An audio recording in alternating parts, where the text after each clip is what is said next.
All right, welcome back from spring break. Welcome to week 10. This week we're going to talk about political parties here in Texas. So should be some good material to cover. Remember, next week you have your second exam. I will release it on Monday, and then you'll have the entire week to take it. I'll also upload a review lecture next week sometime, and you guys can review that before taking your test itself. Remember, the test itself is 50 multiple choice questions. You have 2 hours to take them. Pretty much open book, so you guys should do very well on that. So let's go ahead and begin with political parties. We need to first start with defining what a political party is. So by definition, a political party is just an organized group that seeks to gain office and exercise political power through legislation, executive action, and control of government agencies. So political parties are usually an organized group. Now, they can be highly organized, such as the Republicans or the Democrats, or they can be loosely organized, such as a third party. I would mostly point to the Green Party or the Libertarian Party, even though they tend to be very, very well organized as well. They just don't tend to actually gain office all that much. Political parties, interestingly, are not in any constitution, either state or federal constitution, but they do play a huge role in the political system overall. They have a huge network of supporters, including industry and business, trade unions, think tanks, nonprofit organizations, and then just general interest groups that are not formally part of parties, but definitely work with them to advocate their interests, such as you can think of maybe an environmental group or something like that. That is a huge network of support for some political parties as well. So when we're dealing with political parties today, just remember that we're dealing with organized groups that are seeking to gain office and win elections, and then exercise political power after they gain office. There's different models and meanings of parties, and hopefully this will make a little bit of sense, but we don't really think about it all that much here in America. So let's first deal with the different models of parties. There's the rational party model and the responsible party model. I can guarantee that both of these will be on your test. The rational party model is one that simply just sponsors candidates for political office, and the party wants government control. This is what we have here in America. We have a rational party model. Now, like candidates and people that are seeking to gain office don't actually run on the party platform. The party just simply gives them the label and sponsors them and helps them out financially. So basically, parties here in America are just sponsoring candidates for political office. And the party itself wants government control by any means necessary. Both the Republicans and Democrats want government control by any means necessary. Not necessarily the platforms themselves, but they want to sponsor good candidates that will win office and then represent that party in government. Many other countries, such as the United Kingdom and France and Germany, they have what is called a responsible party model.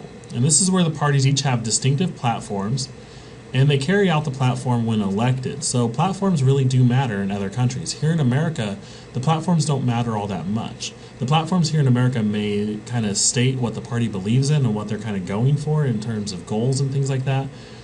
But the platform isn't necessarily followed here in America. We just simply have a platform itself. In other countries, though, that platform matters quite a bit. It's information for the voter to actually vote on. The voter kind of knows what to expect when they vote for a different party over the other in other countries.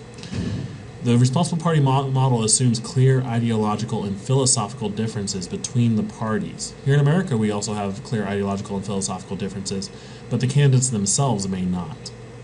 So that's the difference between a rational party model and a responsible party model. The rational party model is focused much more on candidates themselves and them gaining political office. The responsible party model is much more focused on what the party plans to do as a unit, rather than just the individual candidates. So hopefully that makes sense. If there's any questions, be sure to send those my way, and I can maybe try to explain the rational party model versus the responsible party model a little bit more. But those are just models. Let's look at the meaning of party. Party can have different meanings, and when you look at it in different levels, and I'm going to review this in the next couple of slides, so hopefully it'll kind of be embedded in your brain just a little bit. Parties take on different forms. There's different meanings of parties. First, there's the party organization, there's the party in government, and then there's the party in the electorate. And you can call these PO, party organization, PIG, party in government, and PI, party in the electorate. So there's PO, PIG, and PI. The party organization just means the organization of the party. It means the national party organization or even the state party organization. So when you refer to Democrats of Texas, you're referring to the party organization, Texas Democrats. Or when you're referring to the Republicans of Texas, you're referring to Texas Republicans, the organization of Republicans in Texas. So that's the party organization. It's kind of the machinery, the bureaucracy that kind of oversees everything that goes on in the party. Then there's the party in government, and those are the people that are actually elected into government that represent the Democrats or the Republicans. You can think of a Republican senator versus a Democratic senator. That means the party in government. It's the Republicans and Democrats that are elected into government. I have the Senate, House, and White House on here. Obviously, in Texas, that would just translate to the Senate, the House of Representatives, and the governor in terms of the party in government. And then there's the party in the electorate, and that's just everyone out in the electorate. You and I, card-carrying members of a particular party, whether that be Democrat or Republican, Libertarian or Green Party.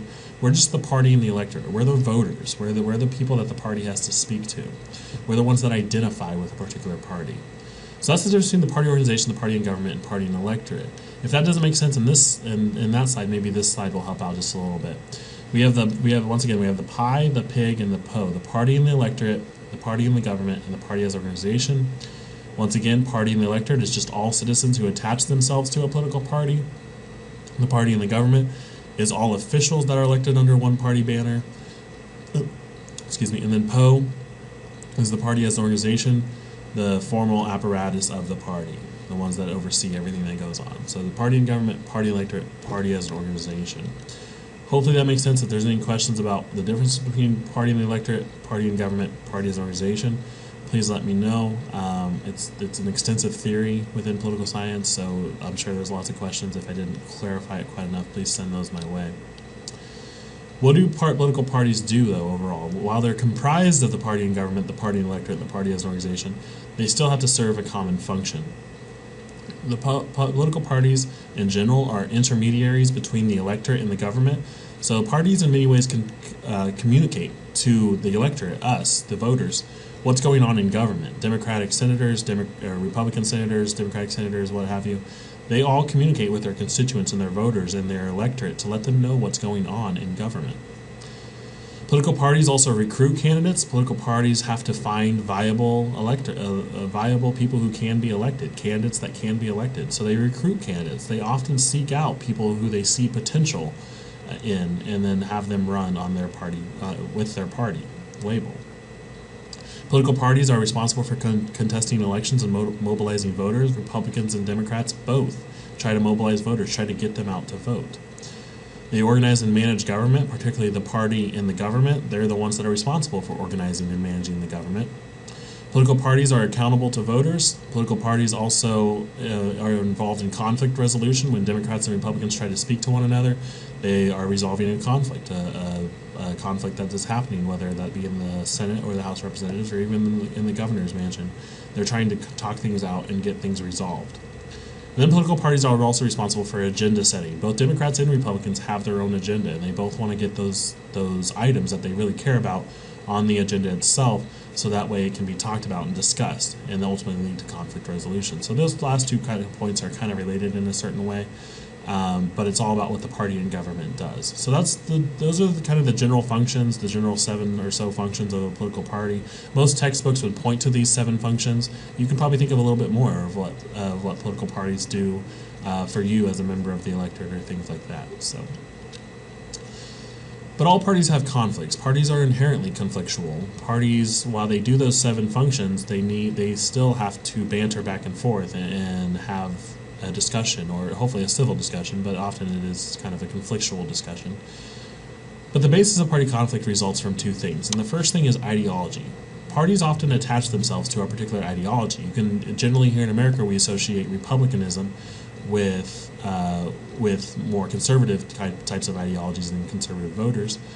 Same way with Democrats. Democrats are typically seen as more liberal-leaning, left-leaning, and attach themselves to the liberal ideologies and liberal voters. So ideology is a basis of party conflict. We talked about ideology just a little bit, I believe, in our very first lecture. Let's go ahead and rehash what an ideology is. An ideology is a system of beliefs and values about the nature of society, the relationship between government and the economy, moral values, and the conduct of government. So basically, all you really need to know is that it's a system of beliefs and values that people hold very dear and close. And we use our ideology to kind of look out into our world and see the nature of society and how we view government and the economy and how we view moral values and how we believe that the government should function. So like I said, here in America we generally have two ideologies, although there can be more extreme ideologies, if you will. But the two mainstream ideologies are conservatism and liberalism. And those are ideologies, and they attach themselves to a party, and parties attach themselves to them. So it's a kind of an inverse relationship. It's often hard to separate one from the other. So that would be one basis of conflict. The other one is interest. Parties are inherently conflictual based on their interest. Interests are just something of value or some personal characteristic that people share that is affected by government activity. So these could be, if you remember back when we talked about the ideological square, these could be economic interests. These could also be personal interests. So economic interests would just be like tax policies and things like that. Personal interests would be maybe your religious beliefs, your personal lifestyle, things like that. Parties tend to attach themselves to interests as well, and their interests kind of influence how they kind of set the agenda and how they approach conflict resolution and things like that.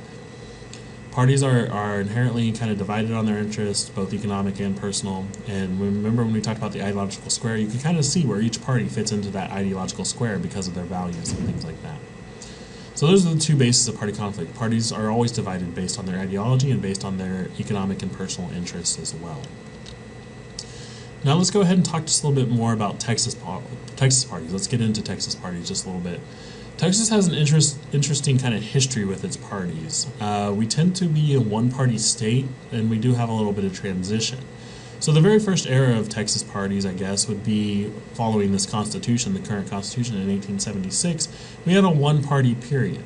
From 1876 to 1952, there was strictly only Democrats in Texas. Democrats largely dominated the South during this era.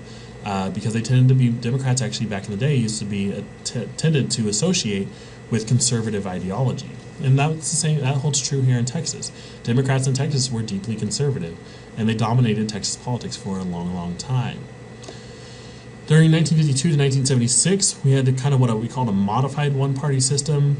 We were voting for Democrats locally here in Texas. Statewide elections tended to be run by Democrats. Democrats were still conservative down in the South and in Texas.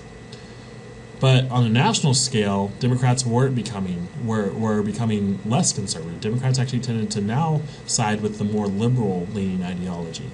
So we tended to vote for Republicans nationally because Republicans represented at this time conservative interests nationally, but Democrats represented conservative interests locally. So this was what I call a modified one-party system. We were still voting for Democrats on a statewide scale, but when you look to national elections, we were kind of voting Republican. And then from 1978 to present, this is where we kind of enter the two-party era. This is because we were voting for Democrats nationally and Democrats locally and Republicans nationally. This kind of led to a conflict of interest where we were kind of unsure. Texas was really unsure of its actual party ideology, party identification, not party ideology, party identification. And so there was equal competition between Republicans and Democrats because they weren't really sure which one actually represented their interests. So Texas entered this two-party era where both Democrats and Republicans received almost equal amount of votes. Now you can look at Texas today, and it's widely dominated by Republicans. It's a deeply red state. But that being said, there's still Democratic pockets, particularly in the urban areas of Houston, San Antonio, Austin, and Dallas. So that's why we still kind of call it the two-party era. There's still Democrats represented fairly well within the state legislature, even though we tend to vote Republican most of the time, or most Republicans dominate the Texas political system, both locally and nationally. So many could often say that even now we're kind of going back to a one-party period a one-party period in Texas where one party dominates, but there are still pockets of Democrats, so that's why it's still kind of deemed the two-party era. Now we need to go ahead and classify these different parties. There's major political parties, and then there's minor parties, and there's not really much difference. You can kind of think of who the major parties are and who the minor parties are. But let's go ahead and clarify it just by definition. Major political parties are defined by your textbook and by most scholars that major political parties receive at least 20% of the vote for governor in the last election. And also major parties use a direct primary to nominate. So that's why Democrats and Republicans are the only two parties that are considered major parties here in Texas. They consistently receive at least 20% of the vote for governor, and they use a direct election, or they use a direct primary to nominate their candidates. So Democrats and Republicans are the only two major parties. Texas does have a slew of minor parties, though. Minor parties receive less than 20% of the vote for the governor in the last general election, and can use any legal method to nominate candidates. They don't actually have to run a primary, they just have to nominate someone. And they usually have a convention. So the Libertarian Party of Texas, the Green Party of Texas, the Constitution Party of Texas, they all have conventions, they all nominate someone to be governor, but that being said, they usually receive less than 20% of the vote for governor in the general election. So Libertarians and Greens tend to be the only ones that get more than actually 1% of the vote, and it's far less than 20% of the vote, so that's why they're still a minor party. Major parties are the Republicans and the Democrats. So when I speak of political parties, that's why I mainly speak about Republicans and Democrats, because they're the two major political parties here in Texas. Legal requirements for parties. Parties just need to maintain required machinery. You need to have offices, and you need to have headquarters and things like that. Parties must also nominate by the methods required by law, so the direct primary, like I mentioned, and follow laws on internal procedure. Parties are required by law to make financial reports available. They need to report on their officers, and they also need to report on their procedures. So parties to keep legal status as a party and to be allowed to run in elections in Texas need to do these 3 bullet points. They need to maintain offices, they need to make sure they're following the law on elections, and they need to make all reports publicly available, including financial, officer reports, and procedural reports. That's all you need to do to become a party. Democrats and Republicans tend to be the two major parties, so they're the ones that are following the rules and have to abide by these laws to keep their party status. All right, so that's parties themselves in Texas. Let's talk about ourselves. How do we choose a party? We often identify as a Republican or a Democrat, or every now and then people would identify as a Libertarian. But more increasingly, as you're going to see in the following graphs, people tend to vote as, or tend to identify as independents. But how do we choose a party? Party in the electorate, party identification. Really, party identification tends to be acquired through socialization processes. And the reason why we're so interested in party identification is party identification tends to be the best single predictor of how someone will vote. Now, there is such thing as a straight ticket voter, which means that when they look at the ballot, all they do is check off the party that they believe in. So a Republican would approach the ballot, look at all the Republican nominations, and simply go down the ballot and just check off Republican. Democrats would do the same thing. They would look at the ballot and then just check off Democratic voters. So that's an idea of a straight ticket voter, someone who votes for one party and one party only. There is a split ticket voter, sometimes deemed a swing voter, and this is decreasingly true, where someone will vote for a Republican in one office and then vote for a Democrat in another office and maybe a Libertarian in another office and then go back to a Republican and then go to a Democrat. They actually look at all the candidates themselves, are well informed, and then actually vote based on issue or vote on who will actually do the better job. Unfortunately, that is decreasing. Like I said, straight ticket voting instead is increasing because we use party identification as a heuristic, meaning a shortcut, a mental shortcut. We can look at the ballot and say, oh, he's a Republican, he must agree with me, or oh, he's a Democrat, he must agree with me. So that's why straight ticket voting is increasing, because we use the party identification as a kind of heuristic or a mental shortcut. And that's why we're so interested in party identification, because studies show that people use party identification in subsequent elections, and that's why it's the best single predictor of how someone will vote. Important factors, though, in party identification, or how you acquire your party identification, include your socialization processes, including race, education, religion, region. Geographic region has a lot to do with it, gender, and family. All these interact, and all these kind of form our mental thinking about politics, and then how we vote from then on.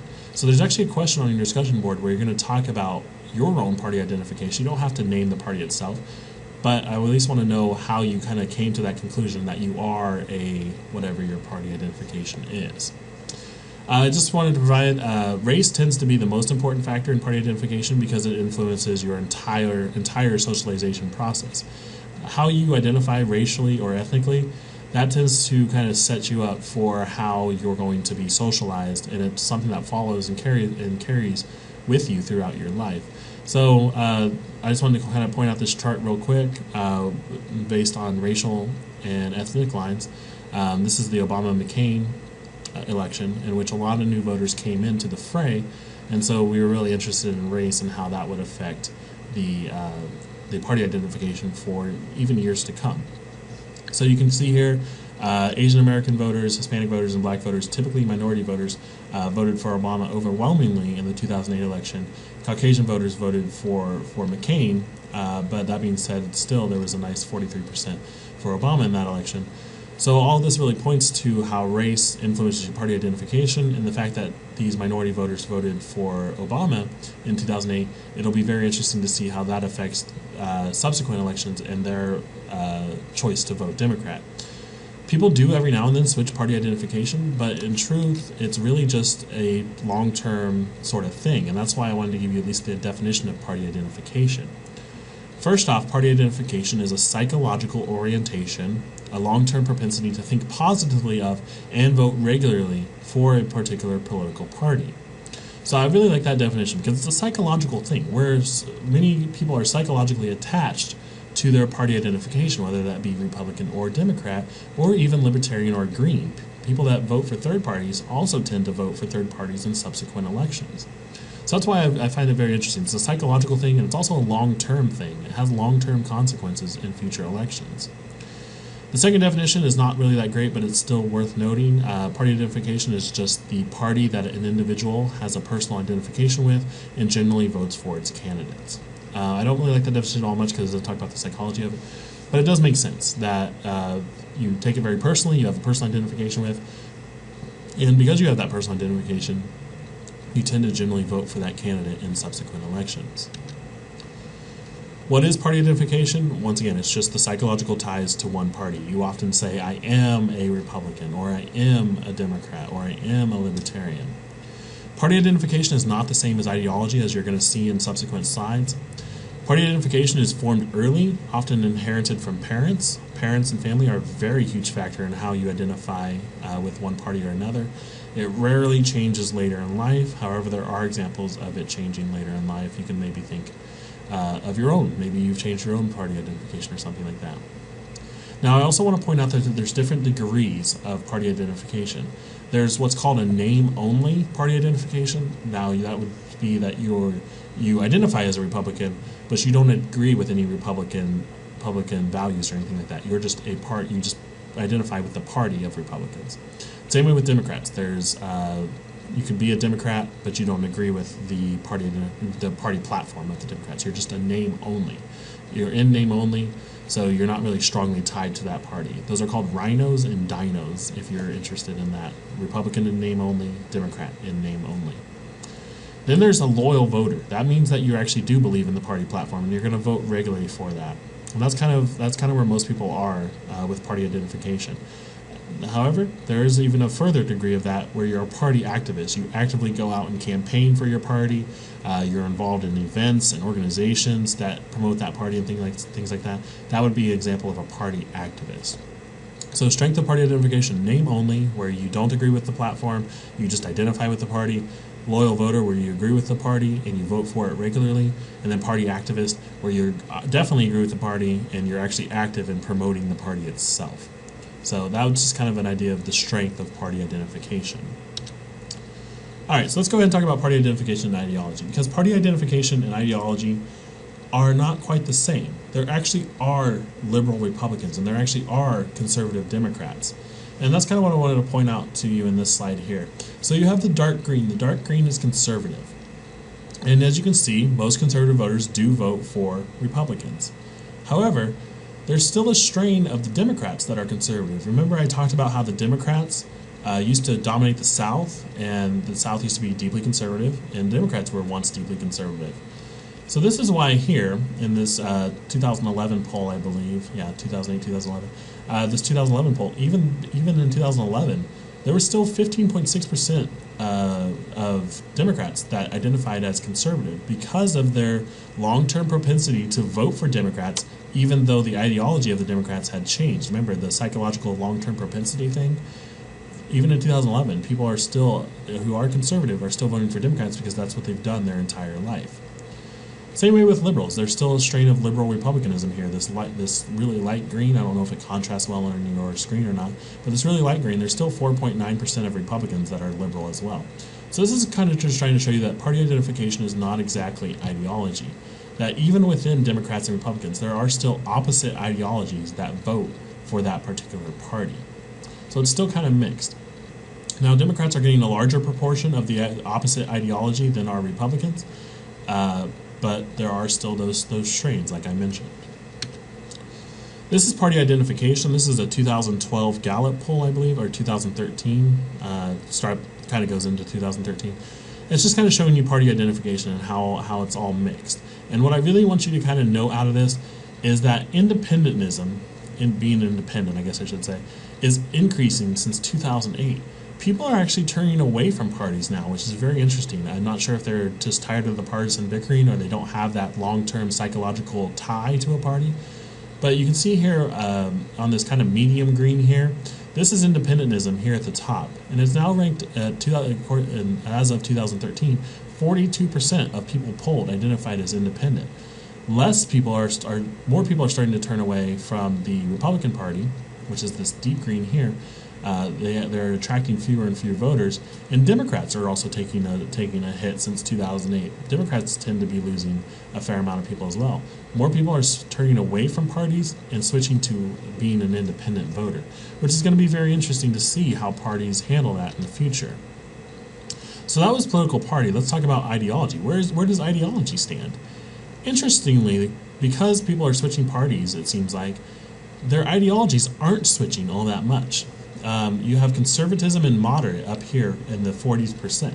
Conservatives actually are, as of this poll, are actually the highest amount of ideological voters, have the highest amount of people agreeing with their ideology.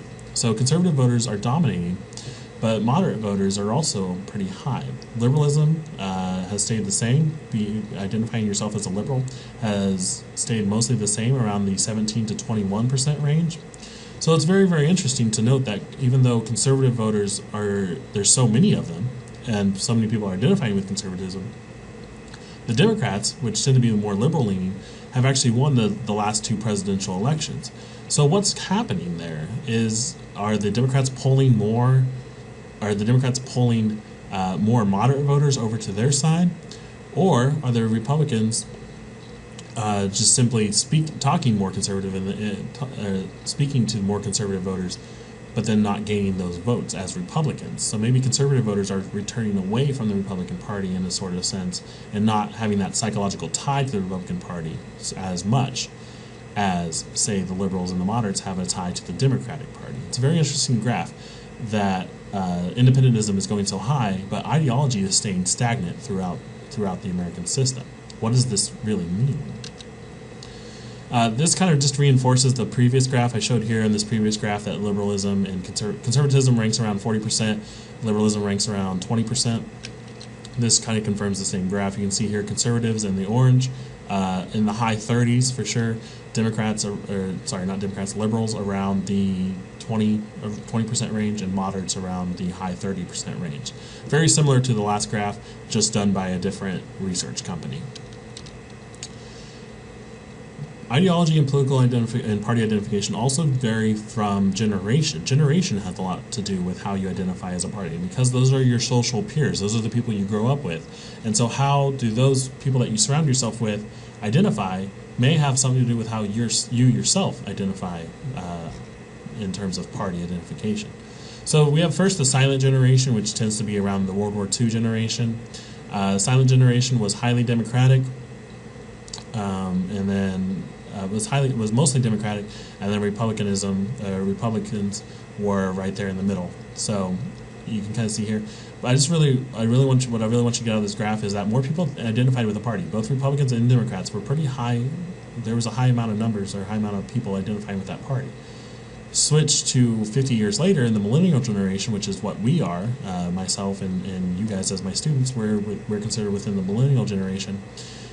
We don't identify with party as much as they used to. Party doesn't matter as much. This is kind of gray. It's kind of greenish, kind of disgusting color right here. I guess I don't really know what to call it. I guess it's green. It's a weird shade of green. More people are identifying as independent. This is the independent line, whereas both parties, both Democrats and Republicans, are suffering from people not identifying as Democrat or Republican.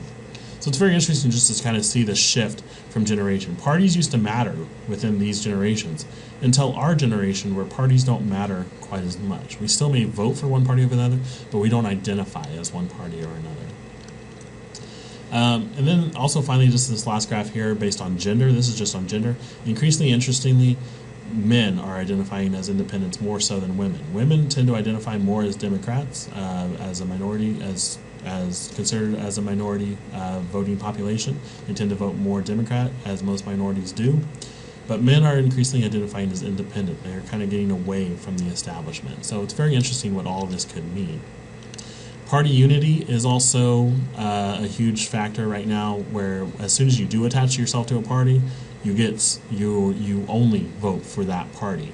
And a lot of people don't like that, I guess, and that may be one reason why so many people are turning away from one party or another. Alright, so what does this mean for political parties? Well, simply just the number of independents are more likely to influence future elections. Parties are going to have to work harder. Parties are going to have to moderate their views to gain independence. They're going to have to try to go for that middle. Remember when we talked about the pull towards extremism and the push towards moderation? That's going to have a huge effect on future elections because so many independents are going to be kind of within that middle sector right there. So the number of independents will definitely influence future elections. And then parties also need to think about what's going to happen as millennials take over the electorate.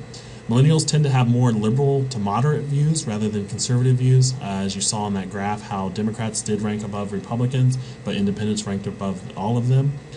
Millennials, you also see a huge libertarian movement, which is going to be very, very interesting to see how parties adjust to that. Because remember, parties either tend to identify as either liberal or conservative. Remember when we talked about ideology, how libertarianism was in the middle between liberal and conservatism. So how will parties handle the libertarian movement? I think also you're going to see, because so many people are registering as independents or the millennial generation has more of a liberal to moderate views, I think you're also going to see a lot of red states could become swing states as everyone tries to moderate their views and go right for the middle. So these are just a few takes on what this could mean for political parties. The political parties are really going to have to adjust, though, mainly to the amount of independents that there are in society, or are going to have to adjust with how many people are identifying as independents nowadays rather than being attached to one party or another. So let's just talk real quick about strong parties versus weak parties. We kind of already talked about this when we talked about major versus minor parties, but strong versus weak parties is good to talk about, particularly when we need to talk about third parties. So strong versus weak parties. Texas has a history of strong parties. It used to be the Democrats back in the day. Texas has primarily been dominated by one of the two major strong parties. So like I said, we had Democratic dominance from 1876 to 1952.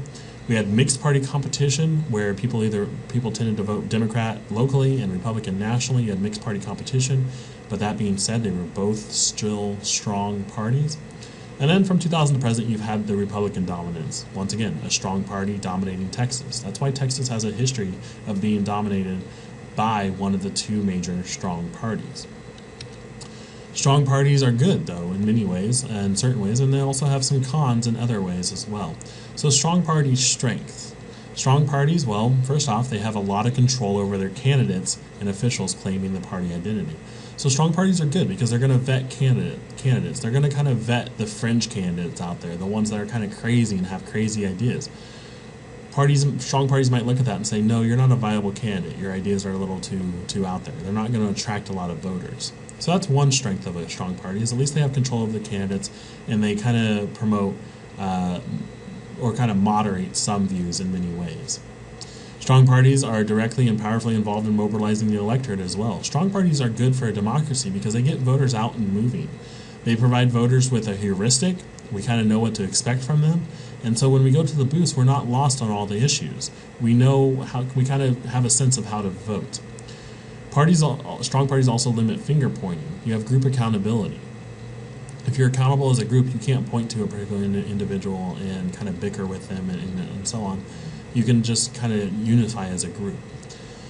Also, parties are good because they have a longer-term view of politics. Parties, both Democrats and Republicans, think far into the future. If you remember the 2012 elections, it took them about 15 minutes after the 2012 election to start talking about 2016 and 2014. Strong parties often think ahead in the future, and therefore they have this kind of future-looking, forward-looking kind of vision about politics, and can kind of set the agenda and resolve conflict a lot easier looking forward into the future. So those are the strengths of strong parties. Weak parties, though, are also viable in the system as well. Weak parties have candidates who ally themselves with the party. They do not necessarily share any common policy objectives or ideological values necessarily, and they do not necessarily feel a sense of obligation and loyalty to one another. They're a weak party. They don't have to have a lot of loyalty. Unfortunately, weak parties don't have a whole lot of influence over the electorate overall. They're unable to mobilize voters, so Libertarians and Green Party and the Constitution Party of Texas, they don't mobilize voters all that well. So that would definitely be a knock against the weak party. And they're not able to get voters to vote down party lines. Often, weak parties don't even have candidates for every office, so straight ticket voting for a weak party is pretty much impossible. But weak parties are good in many ways. With strong parties, we're more likely to get party loyalties, and it may distract from the job of representation. Often when a weak party member is elected to a government body, they're very, very proactive. They're very involved in the job. They do their job of representation, because for a weak party to hold an office signifies to the voters that they want change, and it also signifies to the voters that as a weak party we're going to actually listen to you, unlike those two major parties that are just doing their job. Weak parties are also free from graft and corruption in many ways. They're not bought out by big lobbying firms or anything like that. Strong parties are. Strong parties are more likely to get, or more prone to have graft and corruption. Strong parties are also more likely to censor their political agenda. What I mean by that is that strong parties are not very transparent in what exactly they're doing. Strong parties are just there to get elected and to satisfy their constituents. Weak parties are more likely to be transparent. They want to be open to the voters in order to gain their confidence and to get re-election. So in Texas, we do have a few examples of weak parties. We do have a few examples of third parties. I've mainly mentioned the Libertarians, the Green Party, and also the Constitution Party, but there's a lot of third parties out there. The kind of unfortunate thing with Texas is that these weak parties are rarely, if ever, elected to office. In fact, there are no Libertarian or Green Party or Constitution Party members in the current state legislature. So third parties don't really have a whole lot of success in Texas. Texas is primarily dominated by strong parties. So despite these limited successes, though, third parties still run for many statewide offices. There was a Libertarian and a Green candidate for governor in the 2014 elections. And then also within the state legislature elections, a lot of Libertarian, Green, and Constitution Party members ran for those seats. Unfortunately, they just didn't win. The first third party in Texas, though, was what was called the Texas People's Party. It was really the first effort at a statewide third party in 1889, and the Texas People's Party actually had some limited success. But Texas was so dominated by Democrats at that time that they didn't have wide sweeping change in any way. Currently, the main two are the Libertarian Party of Texas and the Green Party of Texas, as they both run candidates for governor in all elections so far. So the third parties in Texas don't win a lot. But Texas is dominated by strong, dominant parties, either Democrats or Republicans. But bully for the third parties for trying and at least adding a little bit of spice and flavor to the overall electorate. So that's parties in Texas. We talked about party identification. We talked about eras of party dominance. And we talked about what a political party is and what it does. So we're going to go ahead and talk about your discussion board questions for this week. I really kind of want you to delve more into the textbook. I talked about a number of things in today's lecture, but the textbook really has a lot of good information on parties and kind of where they stand here in Texas. So, for your first discussion board question, I want you to look at page 302 of your textbook. I have it down here. Yeah, page 302. Page 302 of your textbook, I want you to review the two parties' platforms. The textbook actually gives you both the Republican and the Democratic Party's platforms, which is very interesting. Because like I said, here in America, we don't really tend to look at platforms, but platforms can actually be a reflection of what the party wants to do, or what their goals are, or what their views are on a particular issue. So look at both parties' platforms. Find one statement from either party that you agree with, and also find one statement from either party that you disagree with. What was it about this statement or this issue that stood out to you? Why do you agree or disagree with it? Give me your opinion. Give me your reasoning for agreeing with that platform. I want you to pick an issue other than one that you've already posted about. A lot of you posted about the Second Amendment already. A lot of you posted about immigration already. I want you to add a little bit more spice to the discussion. Don't talk strictly about the Second Amendment, or don't strictly talk about immigration, although these are two platform planks on here. Yes, they are. Yeah. So pick something. There's issues on abortion. There's issues on same-sex marriage. There's issues on capital punishment, immigration, bilingual education, minimum wage, right to bear arms, and then drugs as well. So all of these things you can write about, you can talk about. Tell me what you agree with. Tell me one that you agree with. It can be either Republican or Democrat. Tell me one that you disagree with. It can either be Republican or Democrat. So hopefully that makes sense. And then secondly, I want you to think of your own party identification. You don't have to tell me what your party identification is, although if you want to, feel free to do so, and then you can have a discussion with your classmates as well about party identification if you want to. Actually, I'd probably reward extra credit if you guys got into it. Civil discussion, though, please. Think of your party identification now. You don't have to identify yourself if you don't want to, though. And then tell me what factors influenced which party you identify with now. Was it your race that led you to vote for one party over another? Was it your gender? Was it your family? Was it your religion? How did you decide that you were either a Republican, a Democrat, Libertarian, a Green Party member? How did you decide those sorts of things?